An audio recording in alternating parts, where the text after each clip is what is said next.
so far.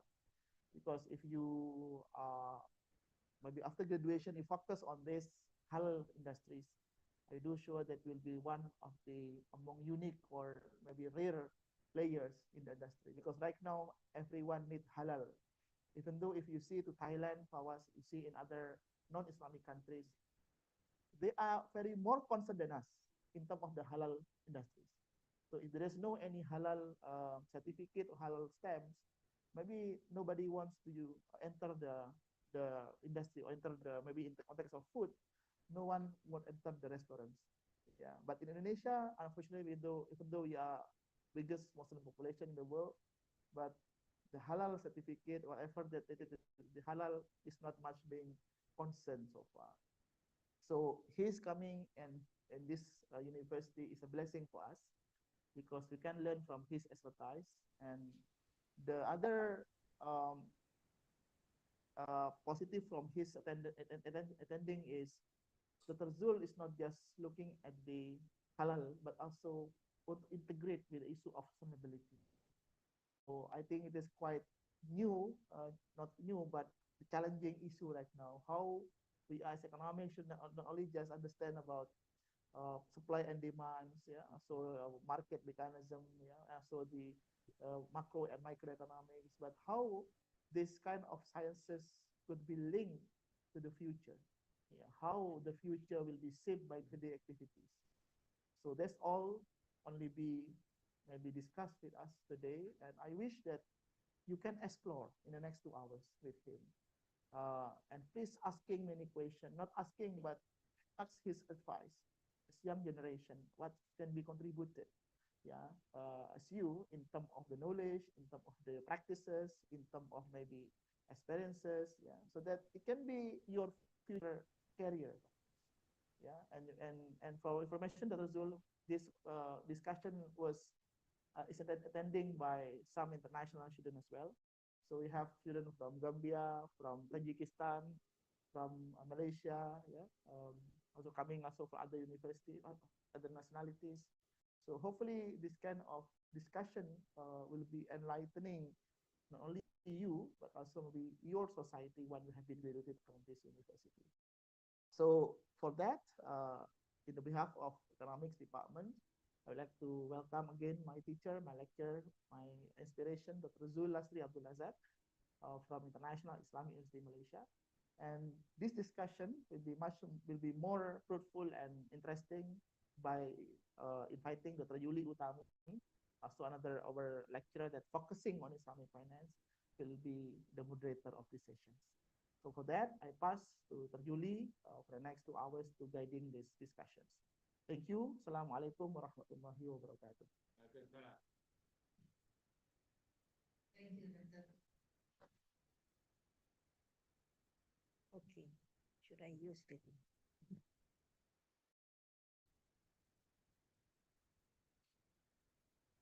It's very difficult to me. Okay, thank you very much. Now my turn to guide this program. But actually, before I start, let me introduce to you our today respected Professor, Associate Professor Dr. Julastri Abdul Razak. Actually, he's our professor from International Islamic University Malaysia. I met him around 2003 until 2006. However, I've never been taught because I'm focused in economics, not in finance. And then, okay, actually, Associate Professor Abdul Razak obtained his PhD in Islamic Banking and Finance from USM, University Science Malaysia, in 2011. And then prior to joining the academy in 2003, he has served the banking industry for 25 years. So he has many experience in the banking system. So you can ask him. Taken several research and consultancy projects with the industry, one of which amounting maybe 70,000 ringgit Malaysia with local bank on customer perception on graduating financing scheme. He He has completed leading a research grant on the study of abandoned housing project amounting 78,000 ringgit Malaysia under FRGS 2013 until 2017. Then to date, he has published more than 20 articles on relevant and index journals. So he has also won several awards for his submission in the University Research and Exhibition project. And in addition, he has examined several PhD theses and supervised numbers of postgraduate students. He taught bank management, Islamic wealth management, marketing of financial services, Islamic financing management, and sustainable development. Okay, he also involved in training programs on Islamic finance local as well as overseas.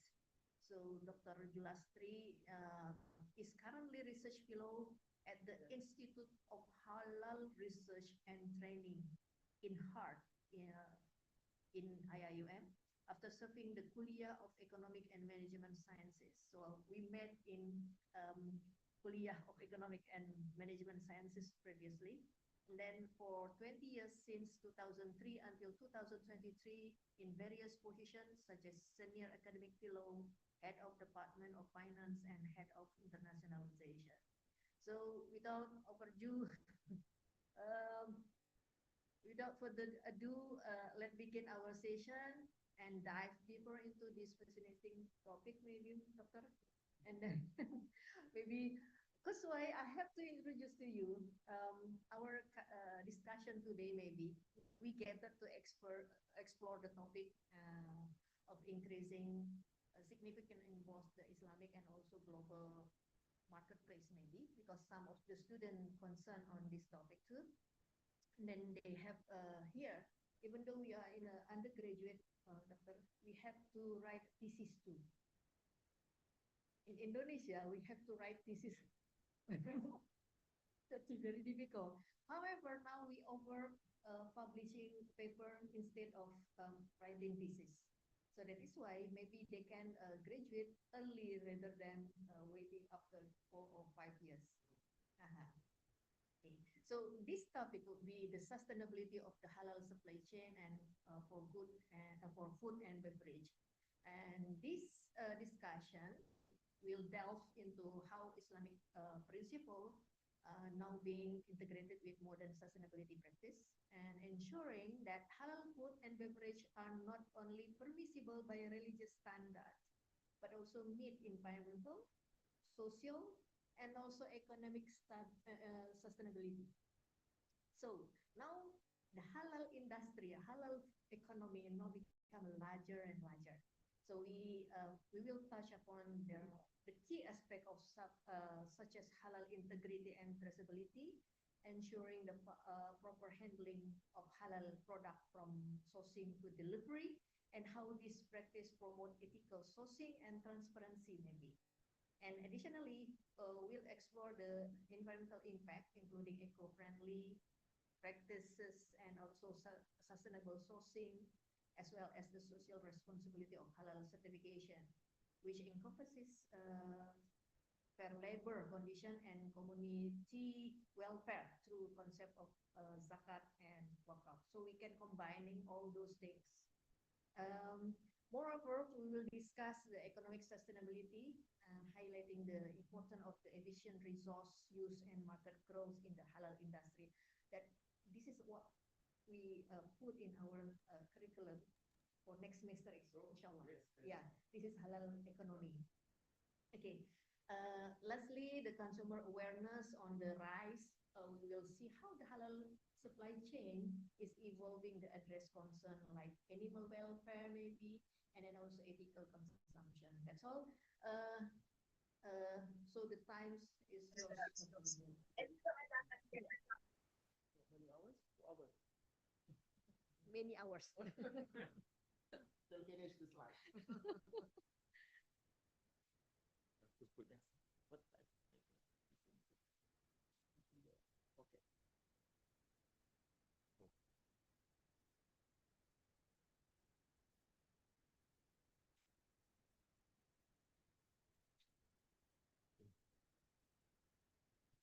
Okay. Bismillahirrahmanirrahim. Assalamualaikum warahmatullahi wabarakatuh. I think can sit and okay. Thank you very much, Dr. Yudi. I think we have met in IUM some times ago. Yes, thank you for acknowledging me also. And brother Dr. Dimas, bagus ya. Also, I'm not sure my student, but definitely we have met in 2000, what year? 2012. I used to meet Dr. Dimas at the Surau and very enthusiastic in economics. Of course, economics at that time was very much different than it's today. So thank you very much. I also understand my brother Angie, who has helped me since I arrived yesterday. And the students said, yeah, it's important that you are all here, and also very honored that you are here to listen to me, inshallah. Understand from UM, yeah, from international students. Can see you in the IEM also we have. Okay, my purpose today has mentioned by the speakers is that to share with you what we call that sustainability supply chain. Okay, sustainability means quite a lot to me personally because why? It has a religious connotation. Okay, so many ayat and verses in the Quran that stresses on sustainability, and basically that is the difference when we talk about conventional supply chain and also Islamic supply chain. We don't use, actually the underlying word is halal al tayyiban. Have you heard of this word? Halal al tayyiban is of course, I will share a few ayat Quran. So to say that food, okay, is not must only be permissible, but food must also be clean, pure, hygienic. Right. And the interesting part is that most of the consumer, which is actually non-Muslim, is looking more on the sustainability aspects. See, as you grow, in Indonesia also I heard they have a target. 2026, all your SME must be halal certified. Right. Also like Malaysia. So basically, actually, I want to talk too much because I like to discuss more. And this, inshallah, tomorrow also I have a workshop. I would like to invite you also. If you can think of the topic today, then tomorrow afternoon I'll be very pleased to get your kind of a proposal if you will have something in mind. So I just cover this 6 topic, all right? Basically the introduction. Then the importance of food. We're talking about halal food and beverages. Of course, we want to know why. Why is it important from the Islamic perspective? Then what is the role? Right? Malaysia, of course, in Malaysia will have your own role. And what is the landscape? Yeah, when we talk about ecosystem, supply chain, what is the landscape? What is the underlying on halal supply chain? Then what are the benefits? And then I will conclude with it. All right. So as a general, of course, when we talk about halal supply chain, we have to understand what is the issue on growing demand of halal. Okay, there is 4 factors actually. So we talk about, there is definitely a big growth on demand for halal food from the consumer. Why? Because as I said, they emphasize on sustainability. Okay, so when you talk about Muslim like us, you know, what you want is about halal food, permissible, right? You make sure that the chicken is slaughtered in the Muslim way, ayat Quran. Okay, you know, why we need certification? So there's some issue also that you like to find out why. Because we assume ourselves we are Muslim, so you know, why we need to have so many things. From the non-Muslim, they see it from other angle. They said, I'm not, I don't have to be permissible or what, you know. This I'm not a Muslim, but I want it to be clean, I have to be hygienic, I want it to be integrity, safe and all. So the approach of halal now has changed. All right, has changed. And now the demand is very high. And you'll be surprised that some of these reasons that is given by the people who buy halal food is actually very genuine reason. Okay? Because it concern health. For example, if you take drink water which is contaminated, it's poisonous. It's poisonous. It will hurt. It will, can kill to that extent. That is why the issue of halalness is very important to understand what is actually what halal is all about. Okay, so it is a comprehensive concept. All right, it has a wide range as far as food is concerned, and also not only that. When we talk about halal, we also talk about halal finance. Okay, we talk about Muslim travel. That's another area that we want to do on Muslim travel.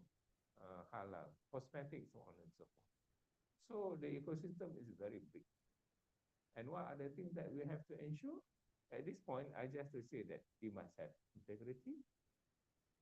Okay, it must be traceability. You must have kind of a supply tracing of where the food starts and where it ends. We call it traceability and transparency. Right? So these are the three concepts to understand what the halal supply chain is all about. Right? So it is important, as I highlighted there. Halal supply chain, we call it, it's also quite new to me. Terms are not new, actually it's farm to fork. What do you mean by farm to fork? Means how it started, where the raw materials come, we talk about chicken, where is the supply, how is the transport, we talk about goat, how it comes through the lorry. You must make sure that the lorry, first of all, is halal, clean, not mixed up, not contaminated. And at the end of the day, it is going out to whom? Going out to us. Because we buy the chicken. See that? We buy the chicken. Go to the market, we buy chicken. We buy the beef, we buy the goat, we buy the lamb. All right. So these are the main things that, and you have to ensure that in order to be a global leader in halal industry, there must be integrity, and you must make sure that you're part of the Quran and Sunnah. Simple as that. Question is now the understanding of it must be very important, right? So we have different perceptions. That's why I'm start here. Then we can discuss.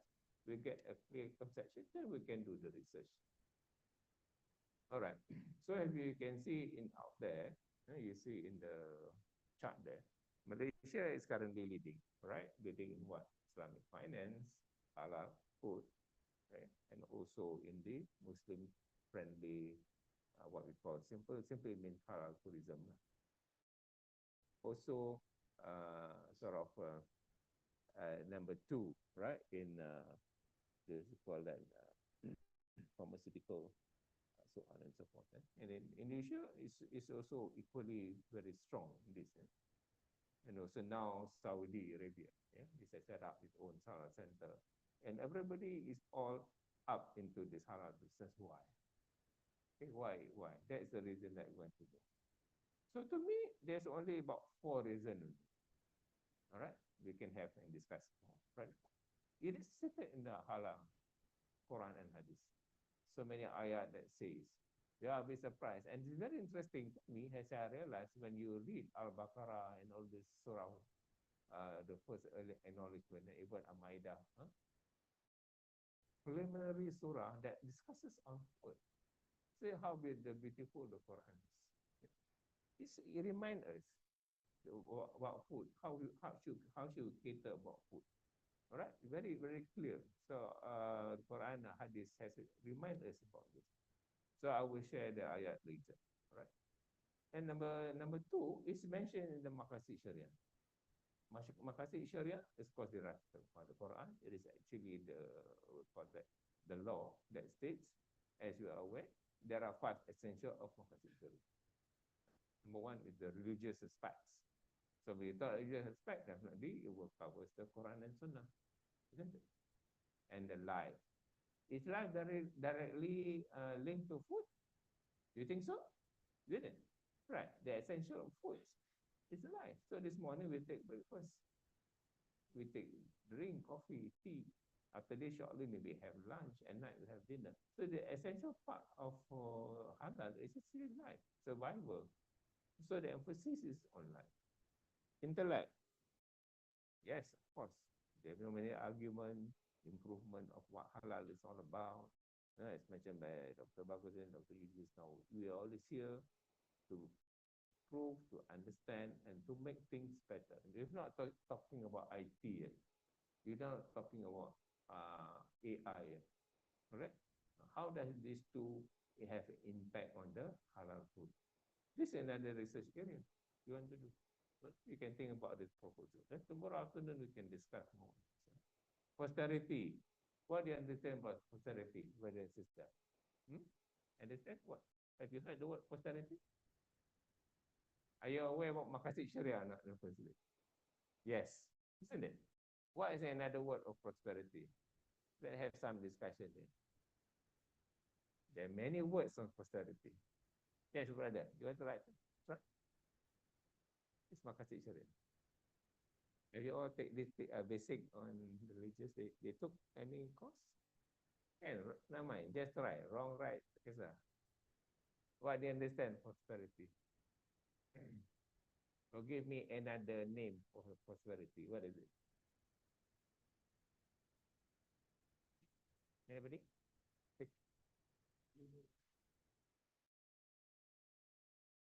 Yes. Yes, brother. Would you like to try? Yeah, Anjing. Generation, yeah, generation, and also lining. Okay? Yes. Yeah, I think generation is the more correct definition because when we live, all right, Allah has said we have generation, correct?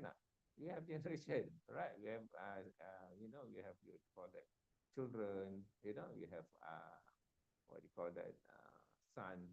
How to generate, this is the issue for posterity is very important. So in other words, when you talk about, you must ensure that the food is taken care and more towards having for the children, so on and so forth. And wealth, right? So wealth in all has a relation to what kind of food we take, right?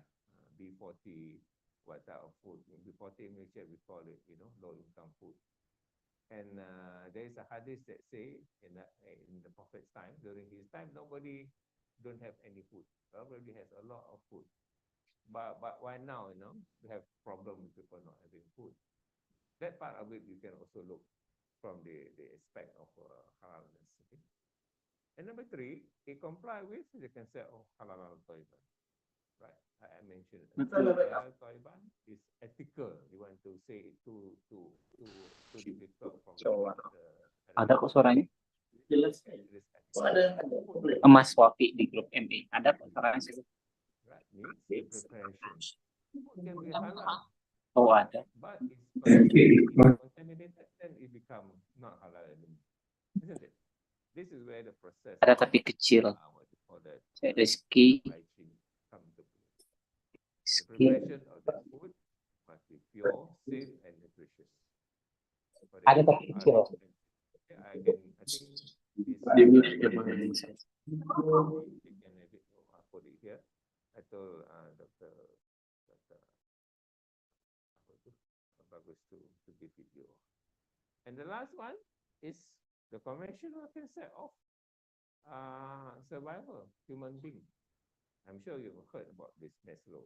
Maslow, a very famous, what they call that, psychologist, talk about in 1943 the 5 hierarchical needs: physiological, safety, social, esteem, and self-actualization. All right. So essentially, when they talk about physiological, talking about food, right? Basic need, food and water. Right. So with that, we can progress further into safety. And coincidentally, some of these things that he mentioned is the halal toiban concept. So in terms of approaches, conventional Islamic is the same. You see, the Islamic will have the additional value. Additional value, ethical value derived from the Quran and Sunnah. This is basically what I'm trying to say here. All right. There's so many verses of Quran that says on halal food. For example, Al-Baqarah 158. Sorry, 168. You mentioned that all mankind eat from whatever is on earth. That is lawful and good. What I want to mention to you here, why lawful and good? One can just say, all mankind eat whatever there is of earth. That is permissible. And do not follow the footsteps of the shaitan. All right. So in other words, shaitan can influence the food, drinking liquor, making all things so forth. But the point we're trying to say on Al-Baqarah 168 is that lawful and good. Good means pure. Good means clean. Right? Good means hygienic. So you can do more research on it. Okay, let's say another one. Al-Baqarah 173. It says that it has only forbidden to you that animal blood, the flesh of swine, and that has been dedicated to other than Allah. But whoever is forced by necessity, desiring, and not transgressing its limit, there is no sin upon him. Indeed, Allah is forgiving and merciful. Okay? So the Quran, the verses is also fair. All right. So of course, these things like pork and all this, there's no way that we can consume, but in other circumstances, it's also allowed.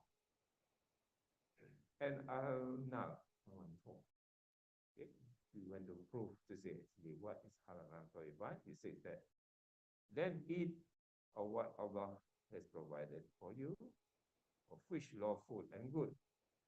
Again, it's mentioned there, lawful and good, and they're grateful for favor of God. There is indeed him that you worship. Right? So these three ayat I mentioned earlier on the ayat Quran hadith has covered what I said. So in other words, halal food in Islam is from the hadith. And I quoted one from the Quran, and one the hadith, it says that, and eat what Allah has provided for you, which is lawful and good, and fear Allah is whom we are believers. This is hadith 10. Al-Nawawi, it says that, O you, messenger, eat of all kinds of halal food and perform righteous. 23, 51. Okay, you can check this hadith. The both one is still the ayat. Right. So what is the point we're trying to say here is observe the Quran and the hadith. Okay. And when to talk about a bigger maqasid Shia perspective, you can see what I put there. I also mentioned that, you have to observe the maqasid Sharia. Okay. And to observe that, you mentioned about that 5 principles: religion, life, posterity, and wealth. And Al-Anbiya 107 have further mentioned this. And we have sent you, Muhammad, not by a mercy to the whole universe, for the elevation, hardship, justice, and eliminate prejudice. Okay. So all in all, before I came here and I through my research, I said, why don't I sum up what is halal and tayyiban means? Okay, appear to be like very difficult to understand. Okay, but tayyiban means ethics. Okay, halal is permissible. So rule and ethics. So in other words, the food preparation or the service. Let's say you want to do your research not on food. Let's say I want to do something on service, right? Maybe postage, travel, Muslim travel, service, not food. What should I ensure at the end of the day? What is the take-home? What is the take-home message? What is the take-home service? Number one is, of course, the quality, isn't it? So I'm sure you have fast food here. Who like to eat McDonald's? Huh? Who like to eat? Why you don't like McDonald's? Boycott, is it? Okay, Kentucky lah. Like the Kentucky. Alright. So Kentucky, you must deliver good food, but quality food, right? So quality, ensure anything which is good is halal. As I mentioned just now, pure, hygienic, ethical, standard. This is what I'm trying to drive, okay? Because those were the days when we just say permissible. No longer there, right? Spiritual values, I mentioned the song, the ayat Quran. Spiritual values, underlying, helping one another. Spiritual values. And in other words, if you are a food provider, talk about, let's say McDonald's or Kentucky, you must ensure fairness to your employee, right? Not only press them to do service, but must be fair. Spiritual values. Clean and hygiene. We have a lot of examples just now. Healthy and nutritious. And the interesting part is that the nutritiousness of the food is part of all the service that we have to do. That is why when we prepare for Muslim, and this is also perhaps the attraction of the non-Muslim, is that when we prepare food, it must be nutritious. Nutritious is what? It must have vitamin. Okay? Right. It has a vitamin. It must have what you call that, spices, allow, and all this to make it the flavor. I think that your sister here, you know how to prepare good food. The nutritious is there. So in other words, if you say non-halal, it don't have to be so nutritious. Here is another thing, and like it's a call upon us. It is in the Quran that say that you must prepare food nutritiously. Okay? Safety, of course. All right. We have an example later. Justice and fairness towards the food, towards the animal, and the part is that halal al-thayyibat start from 1 to 4. When you have the animal to be slaughtered, especially during Eid al-Adha. Yeah? You remember Eid al-Adha. Now you can recall. Of course, you went to slaughter the goat or the cow today, it has to arrive at least 2 or 3 days, isn't it? So when the animal, the goat arrive, must take care. Well, what you call animal welfare is a very big area there in the halal thing. Justice and for people. It's sustainable. All I'm saying here is all sustainable. So if this you have, I think it's only my 4th slide. You understand what I say all the while after this. Okay. I just want to drive the point halal al-thayyibat. In the afternoon, I'll be talking also about this, not so much on halal al-thayyibat, but you want to come in the afternoon, I will be focusing more on climate. Okay, this is also interesting new area. Why is there so much flooding? Why is there, pollution? This is my emphasize on in the afternoon session. These are new topic, current topic you can do for your research. All right. Now, I have a bit here. This is just a bit 1 or 2 that I want to take. It's a flavor of the afternoon slide. It's related, isn't it? You must make sure that the food is not contaminated. All right, it must be sustainable. It's written in the Quran that says that there shall be no damage and no affliction to damage. It's a hadith of Hakim 1, which means to say that human ecology is very important in preparation of food. Make sure that it is fair. It follows the environment elements. Okay, resources like plant, water, fish. We're going to eat, and the fish, if the water is polluted, it's going to get killed. Bombing of fish, I don't know. But in Malaysia, I can see some videos that, marine life, the river get polluted, fish dies. Okay. No, we are Muslim to make sure that it cannot happen, Wildlife, sunlight, all these are the natural resources. I will talk more in the afternoon that we can use to make it sustainable. All right. As you are aware about fossil, right? Fossil is creating carbon footprint, green gases, carbon dioxide. So everybody is now trying to eliminate this, green gases. All right, overheating. That's the more important. So I will talk more in the afternoon. So hence Islam make sure everyone is make sure that the thing that you do follows the Quran and Sunnah. And the environment, there's so many ayat Quran. No? I have one here. No? This book written by Sheikh Yusuf Qaradawi on natural resources. I'm really surprised that we only we are beginning to read this book. I don't know. You know? On the environment and stuff. You see what environment? Environment is you talk about environment. And that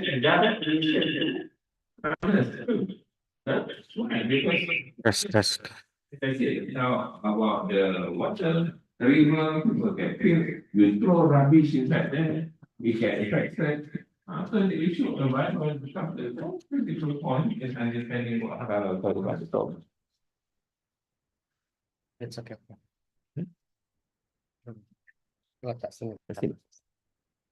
All right. Thank you. All right.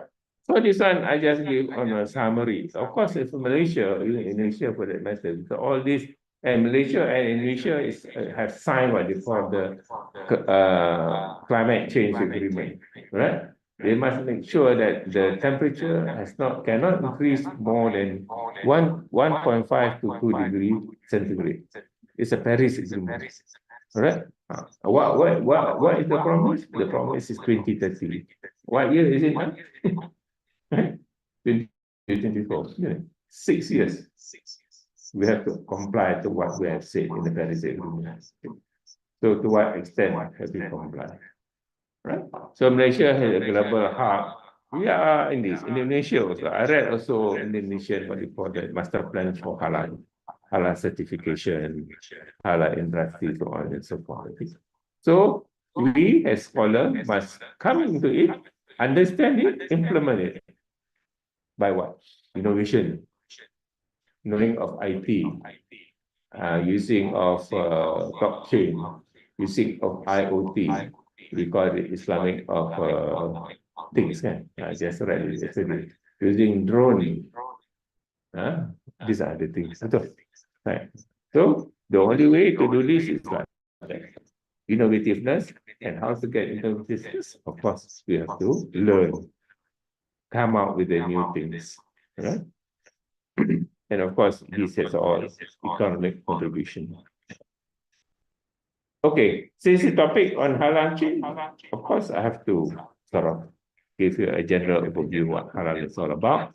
As you are aware, in Malaysia, we have the standard MS 22001, that's 2008. All right, this is a big standard, not only from JAKIM. JAKIM is our government halal, what do you call that, organization. I'm sure in Indonesia you also have. But this standard covers a lot others, ISO. All right, and this, why? Because it's comprehensive. JAKIM perhaps different from the Islamic perspective, but how about the standards? All right. So let's mention that now farm to fork means at least there are 6 criteria for halal supply chain. Number 1, raw material. You can imagine, raw material, we discussed a bit just now.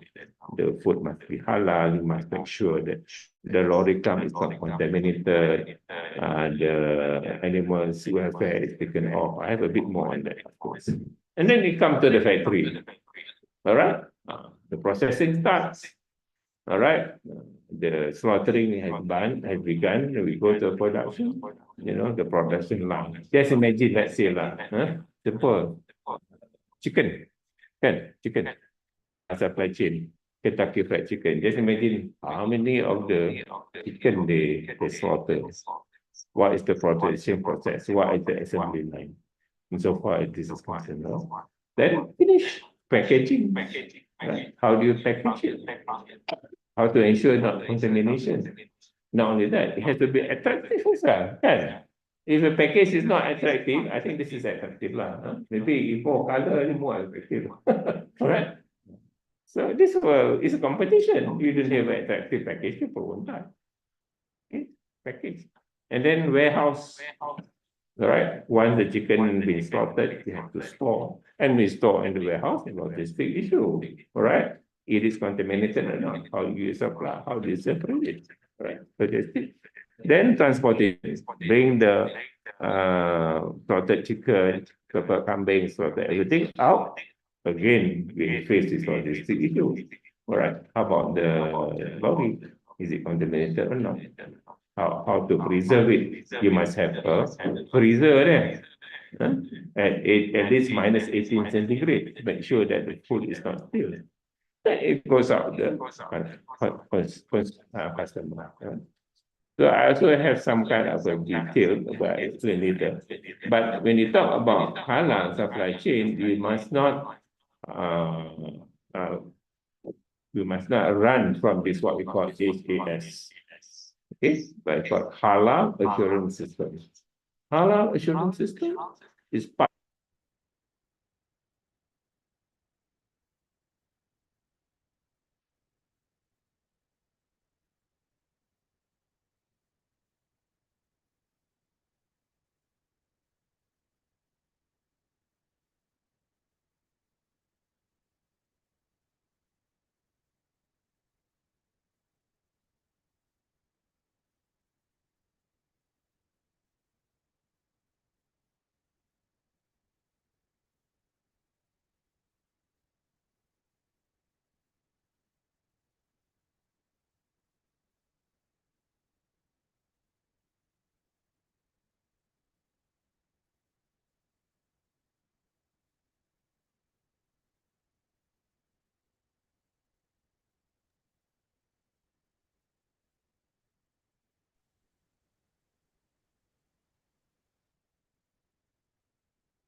Halal that must be halal food. Means come from the source. Okay? The source must be halal. Ensure that the cow is raised according to the Islamic principles. All right. Then we talk about traceability. Okay, once you have slaughtered, where does this cow move? Let's say you want to be a warehouse or supplier of goat. At the end of the day, if you go to supermarket, you want to cook. I want tonight Western Western dish. So I need to have a halal kambing. That's all I want. But how you end up in the supermarket? There's a supply chain, start from identifying of the animals, documentation, the welfare. Only then you go to the product. So I have here, I think 4 or 5, 6 HP1, what you call halal control points. The welfare animal, where the animal come, living condition of animal, how you feed the cow. You'll be surprised that actually the nutritionist of the slaughtered cow or kambing or whatever is maybe depending on 2 or 3 days before the animal come to the production. So, because it is in the within taking care of the farmers. The farmers know how to care, but we come to you, then the sustainability of that chicken has gone down because you never take care of it. All right, the health of it is very important. Stunning, all right, this is a stunning process whereby actually some of these animals, okay, they don't totally be cut, slaughtered. They stun it to reduce the suffering of the slaughtering process. Okay, this is new, using mild electrical, so on and so forth. In the context, okay, what else do I have? HTTP4, halal Taliban 4. The knife, right? The knife must be sharp. all right, 20 cm length. When you cut, you make sure that you cut how many veins must be slaughtered. 4 veins, or at least 2 veins, that make sure that it is totally die, okay, not suffering. And then you need, of course, a halal slaughter person who is well trained. Don't just play you and I. Maybe we can slaughter the chicken, but to slaughter cow or big animals, we need to have people who is trained. Then we need halal slaughter person. No, it's very important. And halal slaughter method. Okay, how to treat it without any inflicting the animals. It is other processes. So written there, the slaughter act, severe trachea, halcum, esophagus. All right, and both the cataract arteries. So jugular veins. It looks very simple like that, but actually 4 veins, 4 veins must be slaughtered. Jugular, we call it wajada. Okay. So this is the process. Oh, I got some more. Palah 7. Invocation. When you slaughter, you must baca Bismillah. Bismillahirrahmanirrahim. Packaging. Okay, finished, you have to package it, right? Thermomix into plastic, and then plastic must be sustainable also. You cannot simply use plastic. This is polluted. You know how long it take to throw plastic? Berapa, Doctor? That polystyrene, mesti tak pakai lagi. 400 years. It takes 400 years for plastic to be totally destroyed. That's why in the afternoon session, if you're interested, I will be talking more on this plastic thing, how the environment is affected by that. Okay? So the plastic must be approved. Not easy. I know sometimes rather eat up to the cost, but put it this way: if we don't do it now and address now, right? Then posterity, lineage, generation, this is it. If we don't suffer, our children will suffer. Our children suffer, our cucu will suffer, correct or not? So it's better to look at it and address the issue right now. All right? Make sure that Jakim logo is there, Mestil logo is there, ensure. Because this logo only make people believe that actually it is abiding to halal al. And finally, HCP7, the food and the meat is transported out to the supermarket. That's it. All right. Hopefully everything's all there and everybody remember. Okay. All right. I mentioned quickly just now about the HM222. All right. In Malaysia, I'm sure in Indonesia and other countries, they also have standards. Right? For example, in Malaysia, we have transportation standard, Malaysian standard, how to import and transfer the halal foods. And there also should be warehousing. Here we talk about the logistic part. So in Malaysia, very comprehensive. Okay, you see the transport, you see the lorry there, and even the house, you see warehouse, you see the factory there. All right, how this halal food should be preserved, what option it has to take, and when you go out, also the retail also you must observe certain standard on the retail, as I mentioned just now. And the packaging, we talk about the preparing of the food, so on and so forth. Okay? So in summary, I'm not finished yet, but in summary, we talk about halal supply chain. This is what we're talking about. All right, certification and compliance, traceability and transparency. I mentioned about the audit just now. Collaboration between the partners, because this is a process. All right, I'm sure the retailer at the supermarket, right, going to sell, will make sure that the halalness of the food start from beginning, isn't it? So people if I want to buy, I want to test the supermarket, you say, how are you sure this halal? Isn't it? Again, can I explain also? I don't know, I just sell. But I say, I know some story that, this food is contaminated. How do I explain? The supermarket, they said, no. Unless there is the halal chop, that is the only thing that's observed. And in supermarket, in Malaysia, I don't know, in Indonesia, when you talk to go to supermarket, there's part to say halal food, non-halal food. Kat sini ada. So if we talk about pork and roti, it cannot be mixed in a supermarket. Kalau halal, halal lah. Kalau non-halal, non-halal. If you mix that, you get into trouble, right? Logistic, I mentioned workforce, ecosystem, and so on and so forth. All right, so if you want to sort of do a quick summary of what I'm trying to say, halal supply chain, as I said, mentioned issues, for example, traceability. All right, you must make sure that every step of that supply chain of what you call the slaughtered animal must be traceable. That's why we have that audit just now. Okay, where it moved from which place to which place, right? That traceability and the transparency must be there. Coordination, collaboration of various parties involved. Just imagine, supermarket is not small, very big. So when the halal food come in, then where to put the food? Who is taking care of that? Right? Capacity, infrastructure, the regulations must be there, integrity, and of course, sustainability of the halal food supplier. All right. So after that, the understanding part of the sustainability is easier now.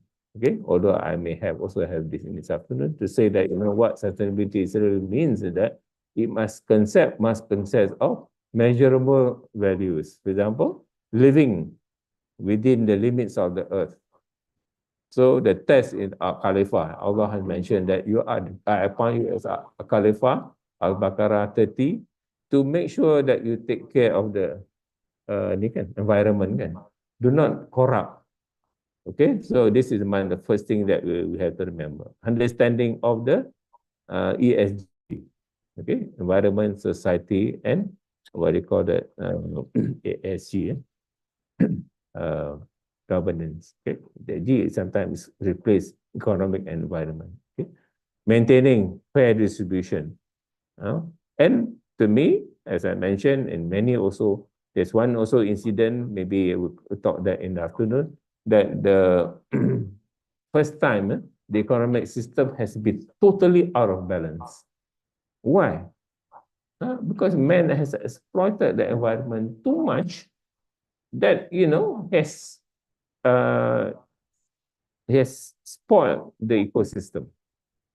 And the Al-Quran has mentioned it very clearly, 55:7. It says that Al-Quran Ar-Rahman say that there must be a balance of this issue, right? Economic, environment, and society. So if you break that, you go against the Ar-Rahman lah. 55:7, that means that it's not a balance. You know, when the whole system will collapse. Now already collapsing. It's everything collapsing already. But you still want to do that. You do that, you go against the maqasid. Which part of maqasid? Is the generation aspect. All right. I'll give you just a very summary here. ESG, environment, social, economics. Actually, government, they get so confused. But actually, when you talk about environment, you're talking about economics as well, right? But the governments also come into play. So this is one you can see the thing in SDG. Compliance of this, and the middle of that is the mizan. All right, 55:7. It's very important.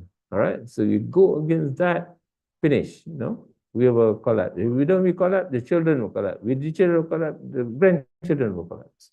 We may scare them, me, I talk myself lah. You are still young. Okay. And the circular economy also come into play to make sure that, you know, the foods are regulated well. All right, to make sure that to no contamination, we use the concept of circular economy. Right, this one I will emphasize later in the afternoon, just to give you the flavor of it. Why? Because even now, when they talk about non-halal supply chain, the emphasis is on the linear economy. Linear economy simply means we take the food, we process, we throw.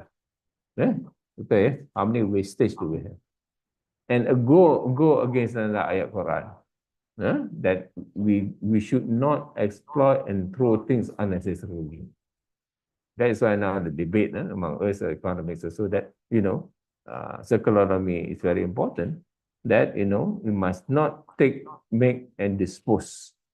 You must reduce resources and recycle. So if you see the two Raja there, on the first one is the linear, and the second one is the circular. This has also had impact on halal Taliban because it's how we process the food. Okay, maybe this is among a few slides that I have. How can we make halal supply chain sustainable? Number one is, of course, to remove the harmful effects. Okay, the product that affect human health and environment. Okay, SDG 3, good health, well-being, clean water, clean sanitation, and so on. All right. Ensure that the food is safe, ethically produced, farm to fork. Right? Farm to fork is a Western philosophy, but farm to fork, halal Taliban. Okay, observe the halal assurance system and to ensure that the food contains nutrient, good health, okay, such as carbohydrate, fats, protein, vitamins, okay, and also that the management. This is what I'm trying to say. Management of waste is very important. How you can do that? Recycle. All right. The old concept of waste management is what I call a landfill. You know, landfill. We just burn. You know, take the rubbish, burn. Is that a good thing to do? Huh? Yes. Pollution, and also, as I said, the plastic. You want to burn the plastic? 400 years lah. It cannot be destruction. And so many people, very irresponsible people, just throw the waste in the river. You know. I don't know what happened here now, but I thought I saw something in Bali or so like that. And in Malaysia, no, this is not to hide lah. Sometimes even in there's also a story that we export our waste, you know. So where you want to run from the waste? You have to eliminate the waste by recycling. Kan? This is the only way to do. Reuse, remanufacture. In Japan, there's one town in Japan, no waste. I forgot that town. I think there's no waste. Means the Japanese are very trained that, you know, everything is recycled. Okay, this is the what we should be aimed towards now. Not go to the traditional linear economy, throw things. Right? This has effect on our food as well.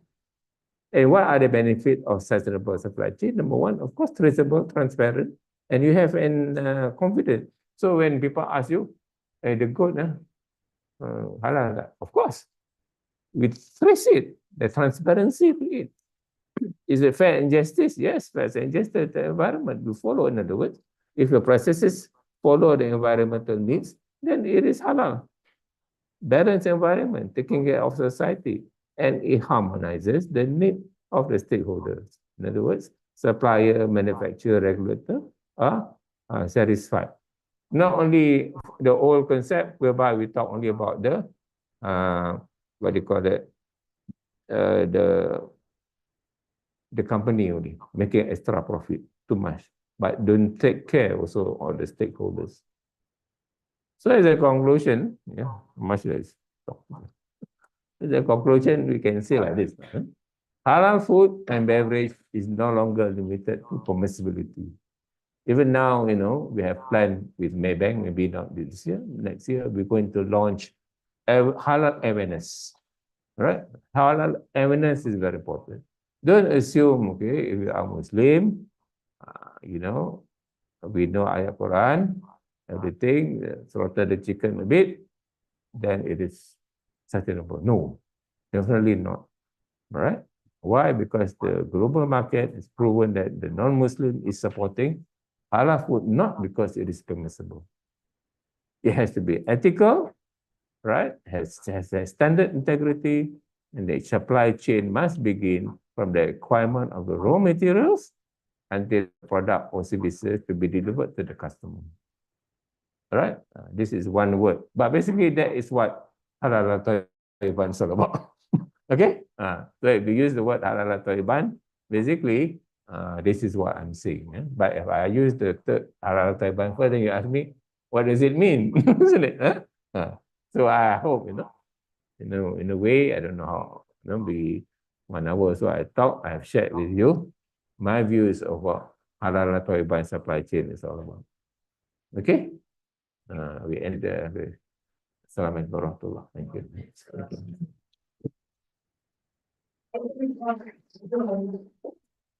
Thank you. Some of the students and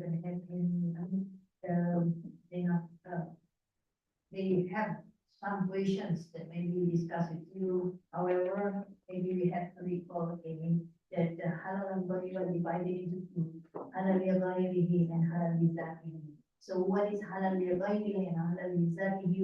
We will be dividing our discussion into two parts later on, maybe in the formal and informal. Okay, Some question dancing on your mind.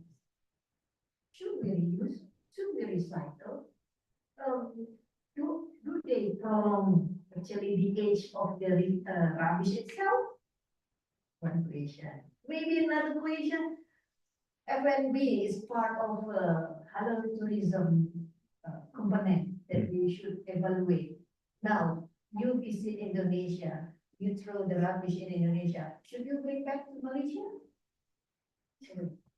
That's the question. But this is our research because Jakarta is a tourism city. However, people will bring their rubbish to this province. Yeah. So we have problem with the rubbish. Yes. Because of halal tourism. Halal tourism. Halal tourism is halal. Yeah, I have to discuss. Yeah. So we have high headline in our newspaper last 2 weeks. It says that beer and wine in Indonesia in some places are halal, got halal label. Yeah. They say our supply chains are not good. So this question mark to us. Then some of them say that self-declare. Do they make a mistake? So that's why self-declare are not same with the halal label. Because halal label is should be announced by, issued by several, Fatwa.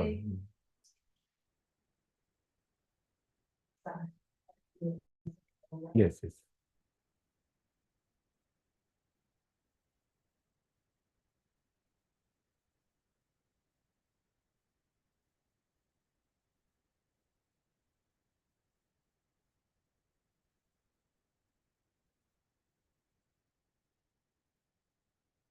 Very good. You can have a look at it. I'll give to Dr. Dimas. Issued by Isra.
Tomorrow afternoon kita boleh workshop, kita boleh get some free topics.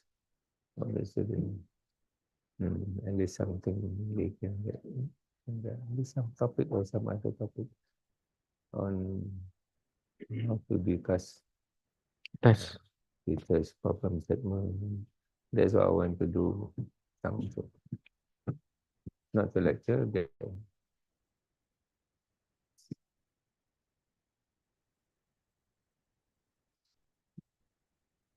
Dia PhD student. Nah, sini. Belum. Master. Can I close? Boleh stop sharing? Stop sharing. No need. Oh. Maybe. No, I want to go to the first slide actually. Oh, Just want to go to the first.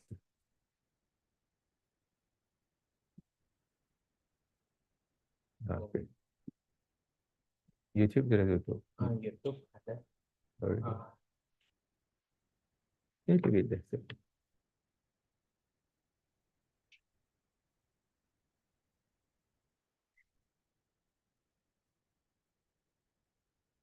Yeah, leave it there. No problem.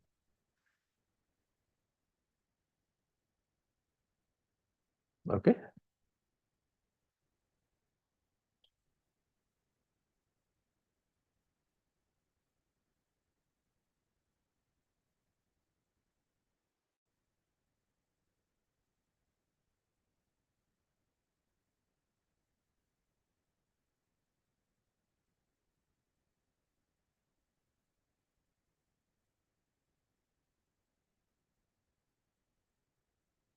Okay, let me continue. Um, I read a headline in our newspaper that beer and wine is a halal product in some places. Okay, that's maybe all them. Then they said, is there a supply chain are not works? Or maybe some people complain that it could be self-declare the person are paid to sell to give a declaration that the product is halal. Like let's say I bought vegetables and then I said this vegetable is halal because of the I plan it myself. So this is what we call as self-declare. So what about self-declare? It is of one part that we can blame because in Islam, less than 5% or maybe less than 3% of wine become halal to drink for Muslim itself. So this is a question, maybe, this is my question, my self question, then maybe you at least one student maybe have 2, 3, 4, 5 questions that maybe can floor to this forum. So you have very short time to ask Dr. Zul, and then this is a chance for you, maybe come first and then first serve. Okay, thank you, sister. Mention your name, came from what, where country? Asia. Yeah, better they have this. There's in Malaysia, we've got like a lot of halal logo. Halal logo. Yeah. Okay. I want to ask, is actually winter because I'm quite confused when I'm going to supermarket because there is a lot of halal logo and I question myself like, do I just trust the shopping one, like the trusted one, or like the others I also trust? And is it like all the halal logo undergo the same process, like the 6 process that from the suppliers and all the packaging itself? So do we can trust all the logos or just checking? That's my question. Of course, halal logo, yeah, have to issue by JAKIM. It's only one body issue. Okay. You can answer maybe maximum 5 minutes Okay. because so But many of course, questions. there are people who go out there and do fake logo lah. Fake logo. One, that you have to distinguish. And number 2, even JAKIM issue a halal logo, then the business can also not follow the criteria that is put by Jakim. Then Jakim will pull out that logo. Okay? And there are also fake logo. All right? So you have to be careful. Use a bit of common sense, you know, whether this logo is really genuine. This is only my advice. No? And not all food are so required logo, right? It's not compulsory. But of course, when you eat something with halal, then you become more confident, right? That's why I earlier mentioned that. No? You know, I mentioned for the sustainability of the consumer to give confidence, then halal logo must be there, right? But we don't go around and check the, you know, so much whether it is. Of course, it has to be halal, right? So Jakim go and spot check. In fact, the TV reported that they don't meet halal standard. Then the Jakim will pull back the logo. I think I think I know what I'm trying to say. When you eat the food, you're not sure whether it's halal, isn't it? So halal logo does not really mean that it is 100%. Of course, it is halal, but there can be contamination if it is not taken care. So that's why at the end of the day, you have to be really careful. And we in international, Jakim work with other countries to issue the halal logo on Jakim, or for example in Japan also have. We can check it. Japan also have. Association or Halal Association. Japan, China pun ada jugalah. That's more on for them to verify. Okay, I hope I answer your question. Like maybe I can add something that in Indonesia, if you would like to check it, just check to the institution that we call as a halal product guaranteed institution in Indonesia, BPJPH. Badan Penyelenggara Jaminan Produk Halal. So you can check even the halal logo from abroad. So you can, because they have a link each other. They can control, isn't it? They can check. Yeah. Any question? Yeah. Yes, sir. Salam. Name, please. My name is Akira Hasina. I'm from USAS, Malaysia. Oh. Question is about the rural product, where as we know, rural doesn't have awareness about putting halal label on their product. So my question is it okay to buy your product? Because for them, Muslim themselves and using halal ingredients is okay. So as a customer, is it okay for me to buy the product who has no halal? Non-halal. Yes, I said it's not we don't impose 100% halal in Malaysia right yet. I think we are moving towards that you know, all how that outlet and product must bear halal logo. Right? So sometimes it's like I mentioned also related to the first question, is the common sense that you need to buy, you know. I mean, you use, of course, make sure. Of course, if I say it's a Muslim, then maybe it is halal lah. But the idea is now the Taliban aspect. I think we must take, of course, food. Maybe it's okay, but certain thing that you must make sure of the quality. For example, like our export to overseas semua must mention standard. That standard actually is halal Taliban lah. Because when you go out, US, UK, they must make sure that it's not fully contaminated. So might as well that you have that mindset of international, try and apply it locally. This is my idea here to try to say, you know, it's not only enough to be permissible. Not enough. You must prove where it is Taliban. If I go to the countryside, like kampung, Kampung. usually don't have a certificate, halal certificate. So what should I do? Yeah, true. Because in kampung, you must understand also, not to say about kampung people, what, like, no, sometimes the cleanliness. That is why I say self-declare is important too. Yes, This yes. is what we call a self-declare. Yeah, we need self-declare this product is halal or not. So we have to ask them, did you slaughter it in Bismillah or not? Of course you will say yes. Okay. Next question, Brother Muhammad Bah. Okay. Yes, brother. Okay. And he's from Gambia. Yes, brother. Yes, yes. So, Salam.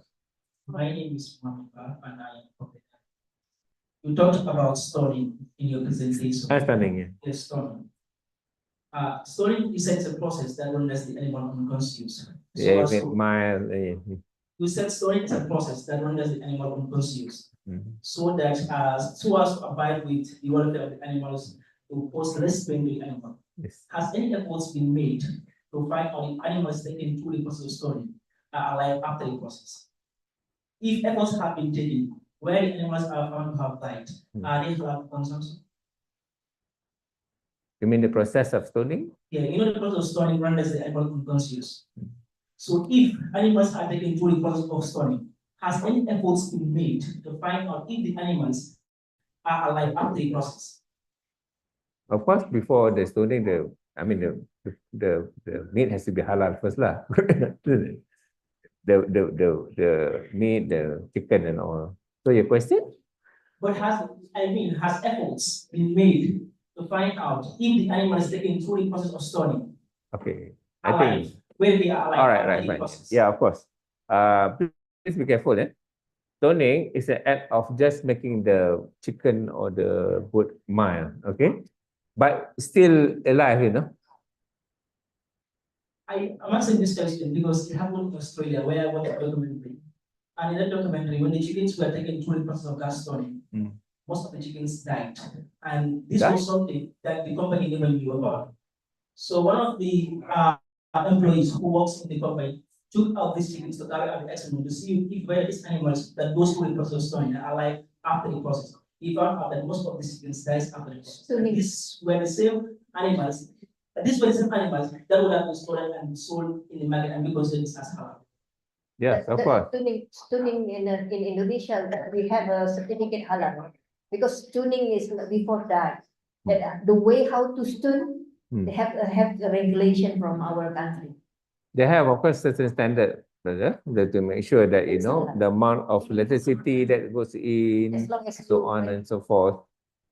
But even then, I was saying all that, the slaughterer, not slaughterer, the company must make sure that the chicken didn't die, you know, because if it's died, then it become like mangkai lah.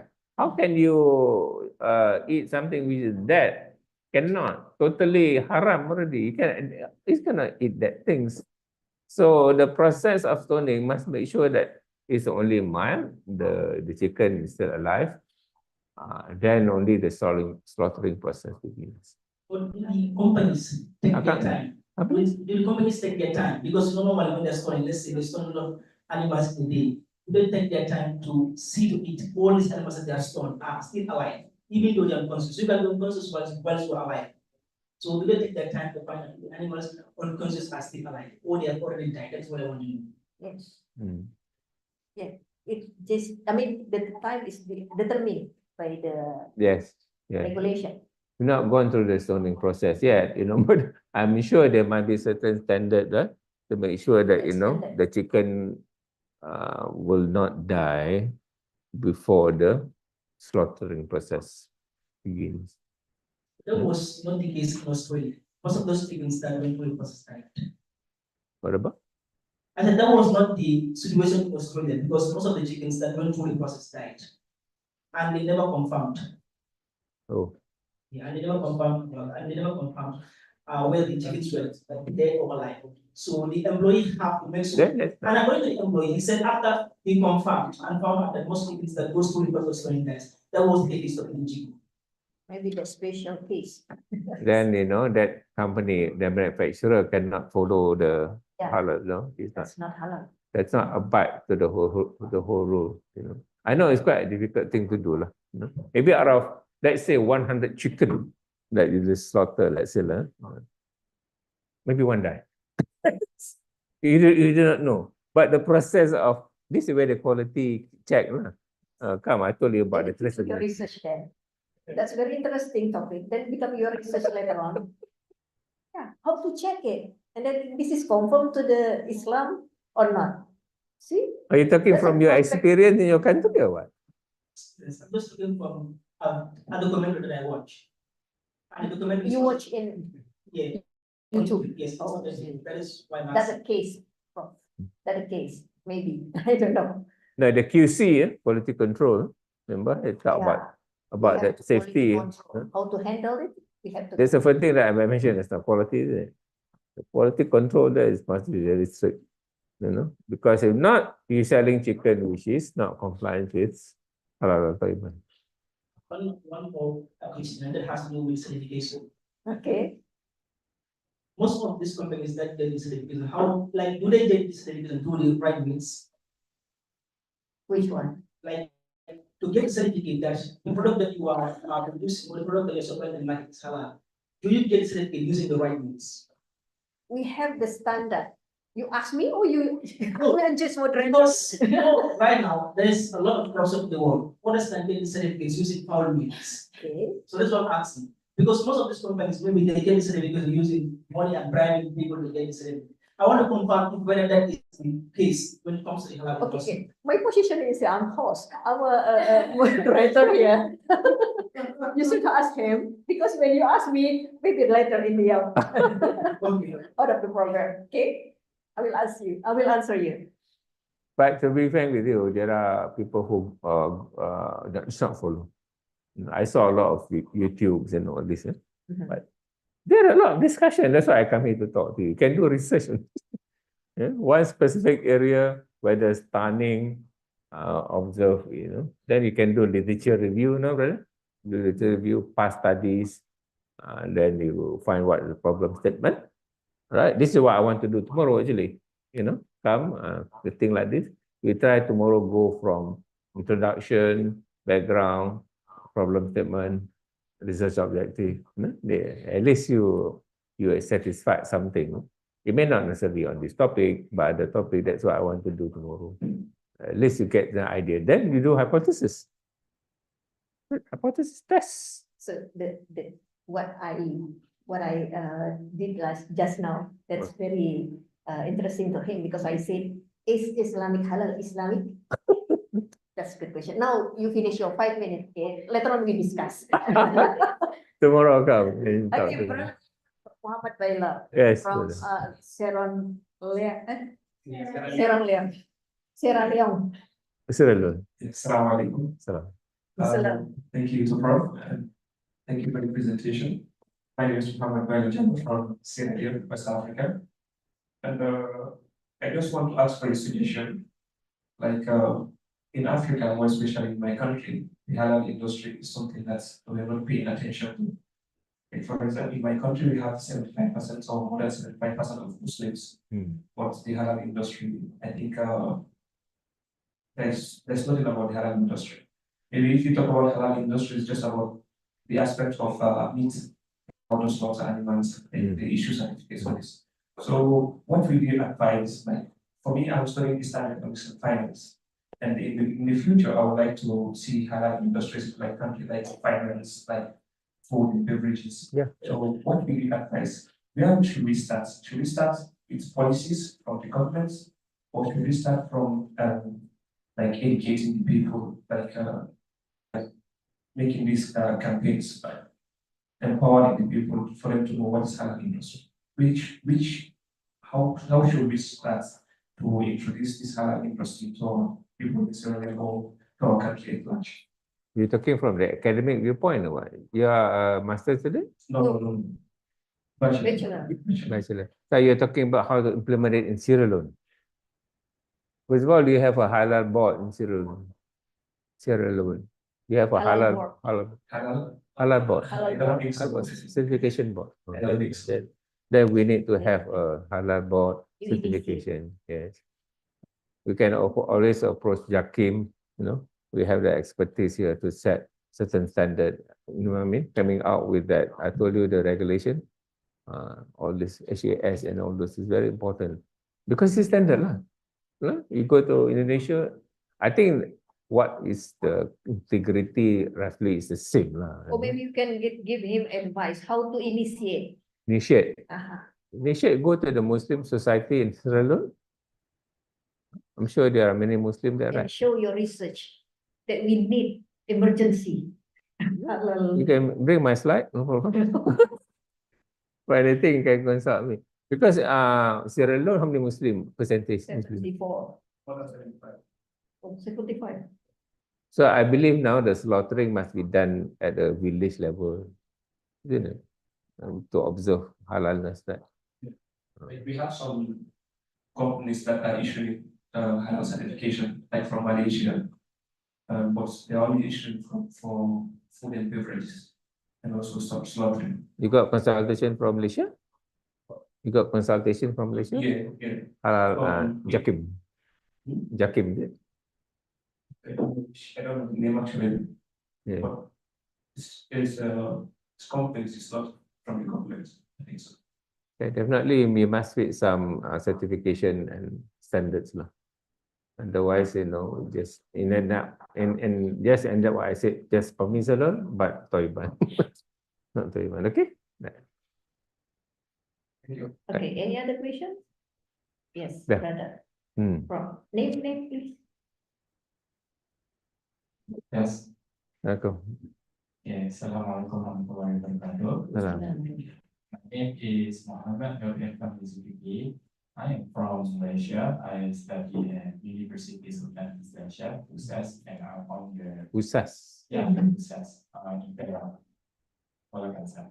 And I'm one of the exchange students here. So I'm on third semester. Okay, so my question is, if there is a company that produces the halal product, like cosmetic, food and beverages and other products, but within the company, there's the organization of the company involved in haram activities, particularly like financial activities that involve in haram investment and involve in riba or something. So for the advice, is it still considered as halal for the product? Even though the product is actually halal, have the certificate of halal from Jakim. So I just want to ask is, does Jakim take the other activities that does not involve in production of the product into consideration? Thank you. So, macam mana? How? What is the point here? Does Jakim take consideration in the activities that outside of the activities of the company, outside of the product? Of course, the company first has to be halal lah. Because in follow the standard, we have to appoint a halal executive, part of the HAS system, halal assurance system. Whether the parent company is halal, well, actually, we have to find out actually who is actually in the end producing the goods, isn't it? I mean, a company, because for example, like Malaysia, Muslim, non-Muslim, we are Malaysian, right? We also have non-Muslim applying for halal certificate. So definitely that non-Muslim is selling non-Muslim halal haram things kan. Tapi in this particular case, dia buat kedai and make sure that it has to be halal. Correction and avoidance. Yes. Okay. Some of the regulation in halal certification, if we have analyze this thing, I mean, what is it? 6 things, and then the last thing is this is about the avoidance and what you call it? Just now I said avoidance and evaluations. So meaning Because this is the last today, thing. you'll be surprised in Malaysia, there's a lot of more non-Muslim halal SME rather than Muslim. How to explain that? Like what I said just now, Doctor, this is what we call as halal li ghairihi and halal li zatihi. So we not only observe the li zatihi, I mean the product, but also li ghairihi, how it's Yes. how it treats by the company, and then the company itself, do they do I mean the process itself, this is halal or not, and then how they earn their own money. This is in halal way or not. So the way and the product would be different things, but combination between the two determine this is a halal product or not. So to understand quickly that it is the source that's important, and we want to say that the food is halal or not, that company must abide to halal standard. That's important, kan? Whether the parent company halal not halal tu, we'll see. But let's say a non-halal company invest in halal business, then that company must follow halal standard. It may not be the parent company, but definitely the subsidiary company apa tu. Maybe if you realize one of company from Korea, this is Korea. a produce fridge, Oh, halal fridge. halal fish. Oh, That's surprising. Halal fridge, that's a very famous in the world because why? Produced by Korea. And then the Korea is not Islamic company, but they follow Islamic you'll be surprised. That's why Malaysia is number 2 in cosmetic. The top cosmetic are all from Korea, Japan, even City kan, City punya brand kan. City tu actually from Korea, no? Because for them maybe it's easier, maybe they are more halal conscious, so to speak.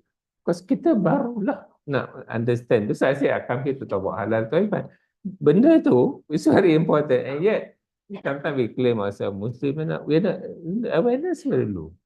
I don't know why.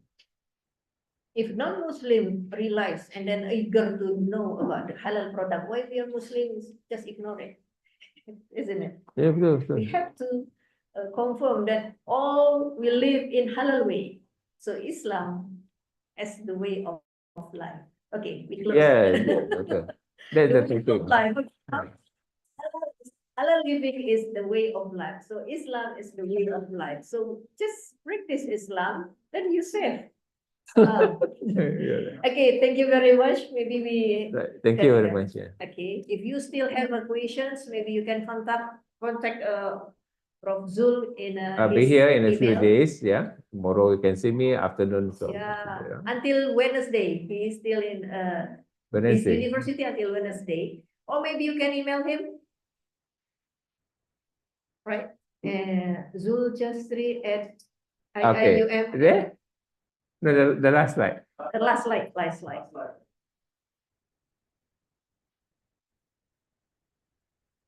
So you can get this one easily from Dr. Dina. Dr. Yuri pun boleh tolong kot, ya?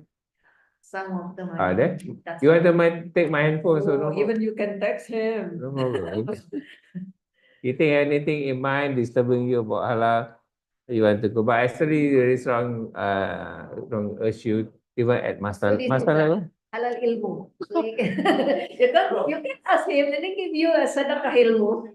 So this is halal. At master level, I don't know what is master here. They required to do some research. Yeah. Some of the student, master Anggi, you're master student. So I think freedom pula.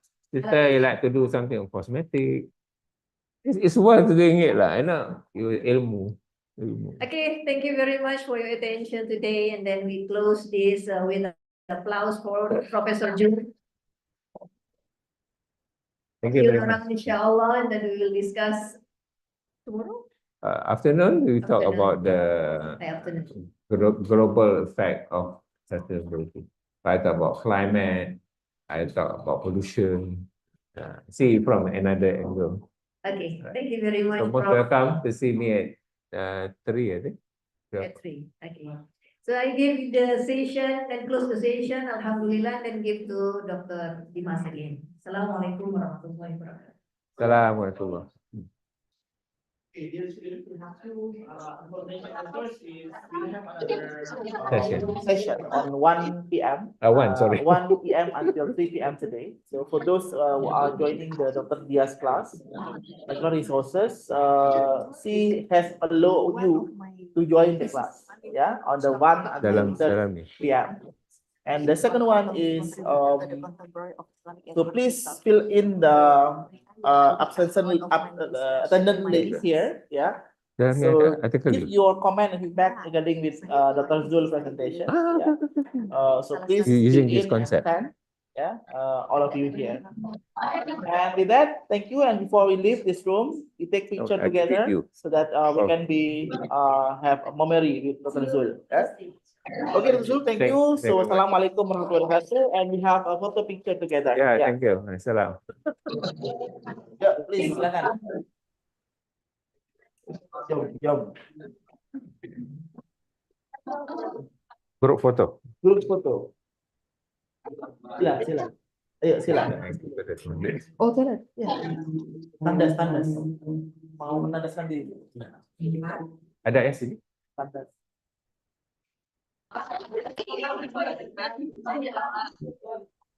Sambil di sini.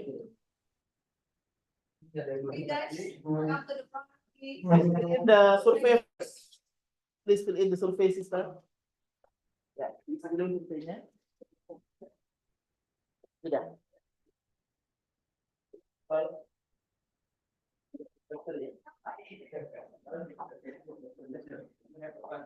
Yes, we have class. Oh, okay, yes,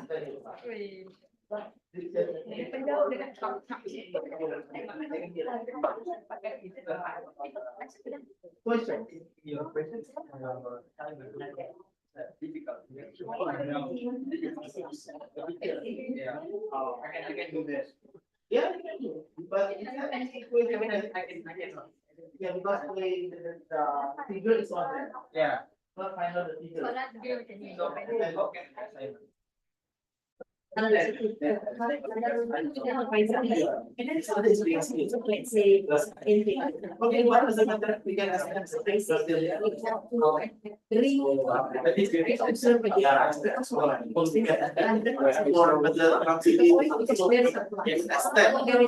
Until the end of the year.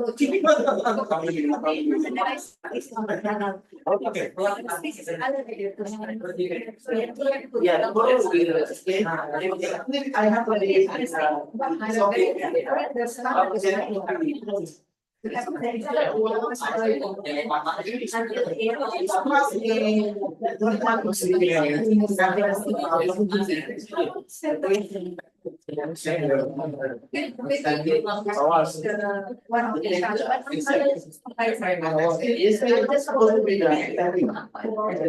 Supposed to be, but not. Okay, my question.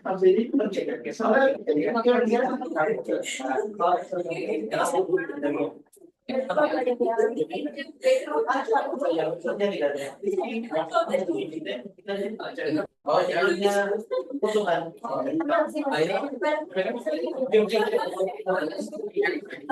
Ya, yang awalnya.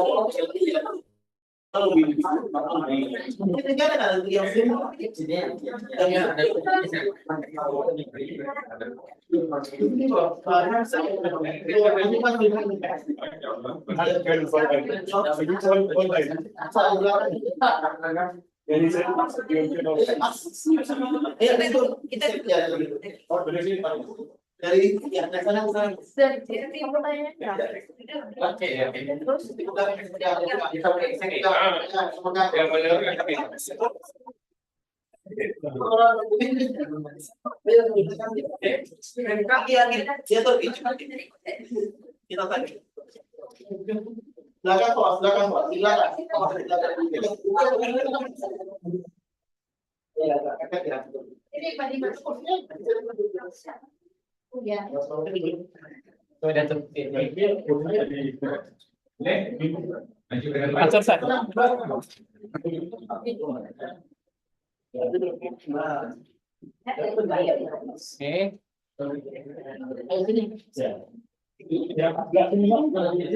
Can you put it on the right side? To help to the left.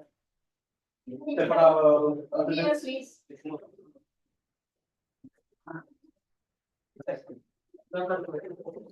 Okay, you guys, yeah. Look at the camera, please. Okay, ready? Yeah. 3, 2, 1. Wait. 1, 2, 3. All right. Notice that's more. That's more. But wait. Okay, ready. 3, 2, 1. One more again. 3, 2, 1. With another pause or it's a freestyle. Jump. Ready. 3, 2, 1. Okay, now thank you so much. Wait. Once again. 1, 2, 3. All right. Once again, 1, 2, 3. Freestyle. 1, 2,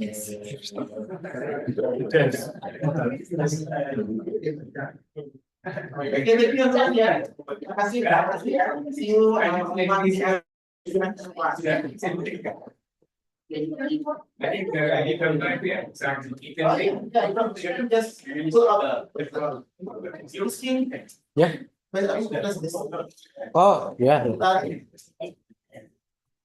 Thank you so much.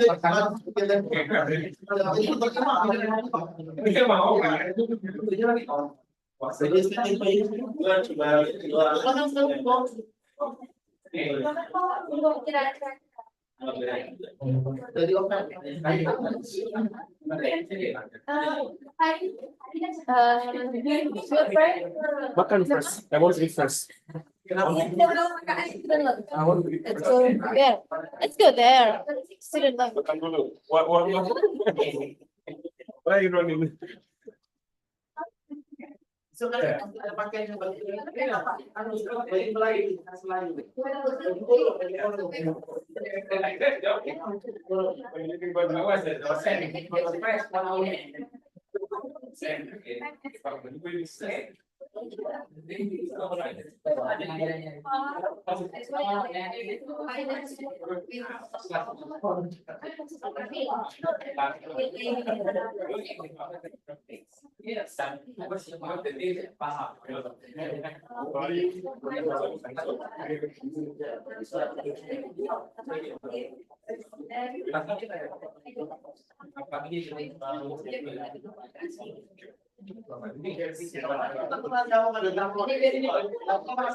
Very strong.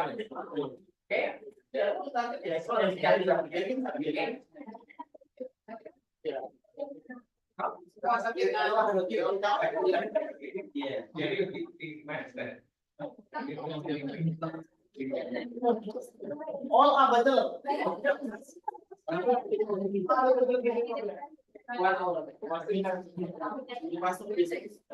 Masuk jadinya. Jadi